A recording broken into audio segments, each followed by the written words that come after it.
জনপ্রিয় সঙ্গীতশিল্পী ফাতিমা তুজাহারা ঐশী সম্প্রতি এক সাক্ষাৎকারে আলাদিনের চেরাগ পেলে তার ৩টি চাওয়ার কথা প্রকাশ করেছেন।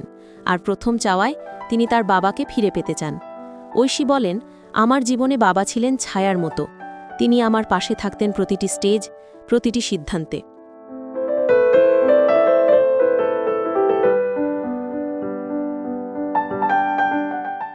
বাবার মৃত্যুর পর বুঝেছি তিনি আমার জীবনের কতটা অংশ ছিলেন। তার শেখানো মানসিক শক্তি আমাকে শক্ত করে। দ্বিতীয় চাওয়ায় ঐশী সামাজিক যোগাযোগ মাধ্যমগুলো বাংলাদেশ থেকে নিষিদ্ধ করার ইচ্ছা প্রকাশ করেছেন।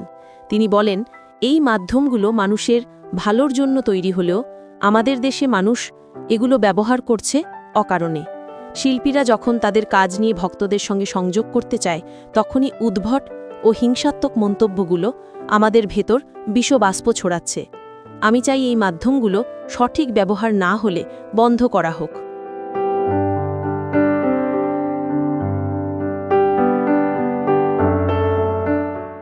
তৃতীয় চাওয়ায় ঐশী পরিবার কেন্দ্রিক জীবন কাটানোর ইচ্ছা প্রকাশ করেছেন। তিনি বলেন, আমি বর্তমানে একক পরিবারে থাকি, কিন্তু স্বপ্ন দেখি বড় পরিবারে সবাই মিলিত হয়ে বসবাসের। যৌথ পরিবারের আনন্দ এবং সুখ ভাগাভাগি করা যায়, মন্দকেও সবাই মিলিতভাবে দূর করা সম্ভব। ঐশীর এই ৩টি চাওয়া তার ব্যক্তিগত আবেগ, সামাজিক সচেতনতা এবং পারিবারিক মূল্যবোধের পরিচয় বহন করছে।